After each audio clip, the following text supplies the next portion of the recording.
Hello అండి, నమస్తే. Welcome back to Revathi's kitchen recipes. ఈరోజు ఇంకొక రెసిపీతో మీ ముందుకు వచ్చానండి.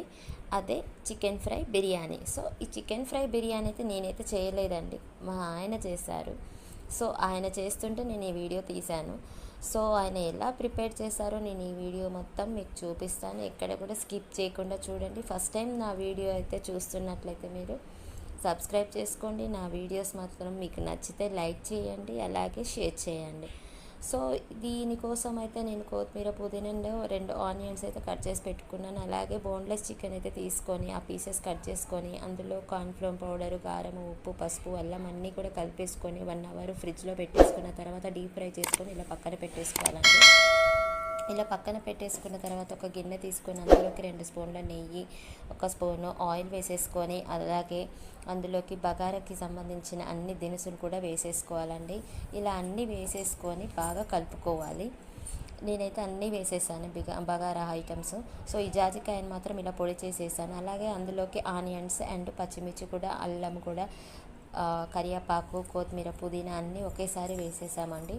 వేసి ఇలా మొత్తం బాగా కలుపుకున్న తర్వాత బిర్యానీ మసాలా, బగారా మసాలా అండ్ అలాగే గరం మసాలా, ధనియాల పొడి అన్నీ కూడా వేసేసుకొని ఇలా కలుపుకోవాలి బాగా.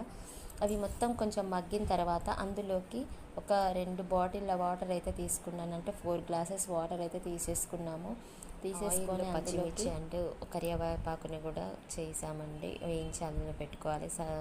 ఒక 1 అవర్ ముందు అయితే మా సార్ అయితే ఇందులోకి పెరుగుని, అందులోకి పసుపు, కారము, ఉప్పు అవన్నీ కలిపేసుకొని ఒక హాఫ్ అన్ అవర్ అయితే ఫ్రిడ్జ్లో పెట్టేశాడు. సో తర్వాత ఈ బగారా రైస్ వాటర్ ఉన్నాయి కదా, అవి మరిగిన తర్వాత మనము ముందే నానబెట్టుకున్న రైస్ని అయితే ఉడికించి హాఫ్ బాయిల్డ్ చేసి ఇలా పక్కకు పెట్టేసుకున్నామండి. సో ఆ గ్రేవీలోకి ఈ రైస్ని మొత్తం ఇలా తీసేసుకోవాలి. ఇలా తీసేసుకొని మొత్తం దాని మీద ఆయిల్, లేదంటే ఫ్రైడ్ ఆనియన్స్, అలాగే కొత్తిమీర, పుదీనా అండ్ అలాగే హాఫ్ గ్లాసు పాలల్లో కొంచెము ఫుడ్ కలర్ వేసేసాడండి. సో అలాగే అందులోకి పక్కనే చికెన్ ఫ్రై ముక్కలు ఉన్నాయి కదా, అవి కూడా వేసేసి అందులోకి నిమ్మకాయ, కొంచెం నెయ్యి కూడా మొత్తం అప్లై చేసేసి దాని పొయ్యి మీద పెంకు పెట్టేసి ఆ పెంకు మీద గిన్నె పెట్టేసి దాని మీద కొంచెం బరువు పెట్టాలండి. సో ఒక 20 మినిట్స్లో మనకి రైస్ అనేది ఉడికిపోతుంది. సో చూడండి, చాలా బాగుంది. నా వీడియోస్ కనుక మీకు